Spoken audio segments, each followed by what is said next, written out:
Hey home chefs, are you ready to make these delicious, juicy sous vide filet mignon steaks? I absolutely love these, especially for a little date night in at home or for a holiday. And hey, it's Jenna here. I forgot to introduce myself.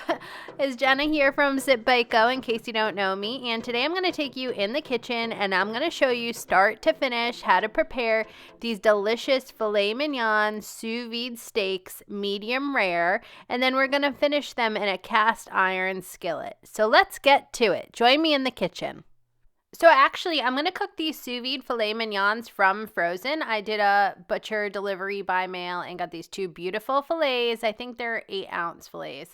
And they're going to go from frozen. So I'm just going to season them and then pop them in the vacuum seal bag. But this would be the exact same step that you're doing if you're sous videing these steaks from, or any like ribeye or anything that's 1 to 2 inches thick. If you're making sous vide filet mignon steaks, you would from frozen just season them before, package them up, and then freeze them. But like I said, these were already frozen. They came from the mail, so I just seasoned them and I'm cooking them. And what I'm going to do is I'm going to add an hour on to the cook time. So you need to add 60 minutes on to the sous vide cook time if you're cooking steaks like this from frozen. So now that they're seasoned, they're going into the bag, and then it's time to vacuum seal them, which, if you didn't know by now, is kind of my favorite part.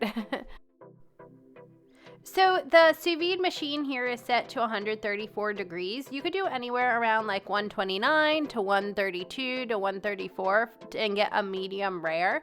And obviously if you go up closer to 140, you'll get medium. And you can get a temperature chart for that at my website, sipbitego. But you could also go back and take a screenshot of the one I just showed you. So these sous vide fillets cooked for 2.5 hours fresh or 3.5 hours frozen. So that will be enough time to get them super tender, and they're going to be nice and juicy. And so I take them out of the sous vide bath that you see here, and sometimes I do shock them in an ice bath if I have some time or just feel like it. Other times I'm kind of in a rush because we're, accommodating a toddler in my house.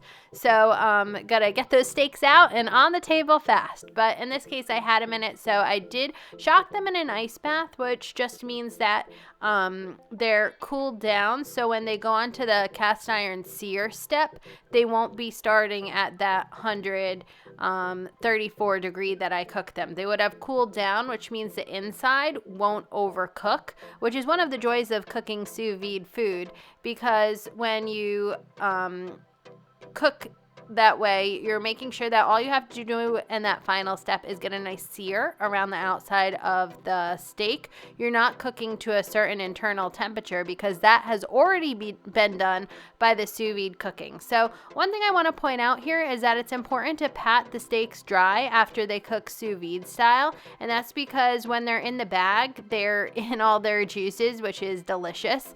But the outside, if it's wet, is going to steam when it hits the pan, the cast iron skillet. So it's better to have them nice and dry so the outside gets that beautiful brown crust. All right, well, it's time to sear the steaks.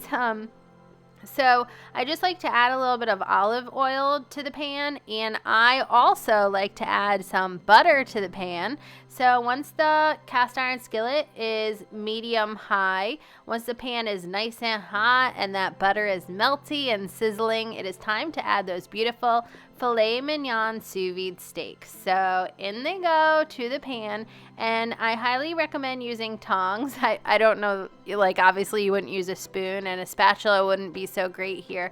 So use tongs and go ahead and rotate the steaks as they brown. So as they're searing, you want to keep them moving in that pan. This really only lasts a couple of minutes because you want the outside to get that beautiful brown crust. And although you added salt to the sous vide bag, at this point you could add some salt, black pepper, any other seasonings that you'd like. And just to be clear, sometimes I do add seasonings to the bag, like I might add garlic minced garlic to the bag, or some garlic salt or barbecue salt or something else. But for this particular cook, my flavoring was just plain salt, and then here at the end I used a little smoked black pepper and also a little bit of that finishing salt. It's a garlic salt. So let me do a zoom in for you here, and oh my god, does that not look delicious? Although, do you notice the kind of funny marks?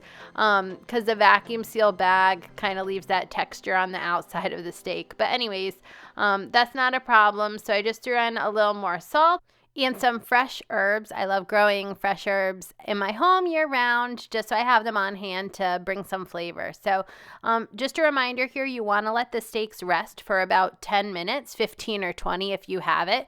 You could put a piece of foil or something on top to keep them warm, but usually they stay just fine.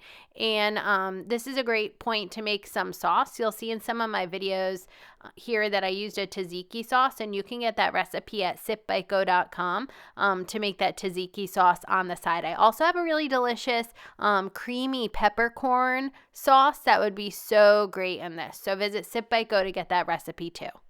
And actually, I'm just kind of throwing this video tutorial for you on the fly, so I'll include a recipe at the end of this video to my tzatziki sauce. It's so good, you'll see my husband make it. All right, now don't snooze on me here. Take a look at that juicy, tender filet mignon cooked sous vide style. Now, sous vide steak is one of the reasons people buy a sous vide machine. There are a ton of other recipes to make. Check out my recipe for little potatoes and beets and asparagus and corn, but steak is where it's at when it comes to sous vide cooking. Yum!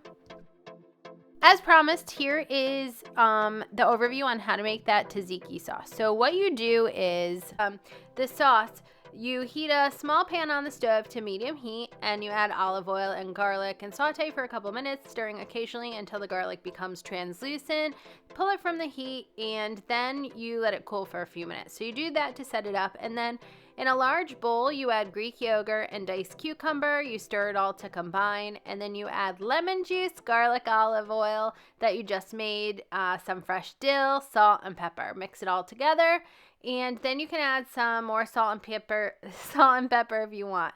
And then you just chill it in the refrigerator until you're ready to serve sous vide filet mignons with sauce. We like to put it on things like these sous vide lamb burgers. You can find a recipe for them at sipbitego.com too. Creamy sous vide little potatoes are one of the best sous vide side dishes for parties and events and sous vide steak dinners. I actually was featured making this exact recipe for Oregon Home Magazine a couple months ago, and today I'm sharing with you the step-by-step way to make these in your own home. Join me at sipbitego.com and on the Sipbitego YouTube channel to get the step-by-step recipe and video. Hey home chefs, don't forget to grab a copy of my free sous vide beginner's recipe ebook. If you think sous vide steak is delicious, wait till you try sous vide lobster, wings, corn, and more. It's like a mini preview of my popular print book, The Home Chef Sous Vide Cookbook, which is available on Amazon and has over 100 sous vide cooking recipes. I can't wait for you to check out some of my favorite dishes in this book. To get your free copy, go to freesousvidebook.com. Again, that's freesousvidebook.com. Well, I'm so excited for you to try these sous vide filet mignon medium rare steaks at home yourself. The cast iron finish is really delicious, but you could always grill them, and that would be really good in the summer too. Well, I again hope you're inspired, hope you're enthused. You can get all the step-by-step guides at sipbitego.com. Until next time, I hope that you have a wonderful and delicious day. Cheers!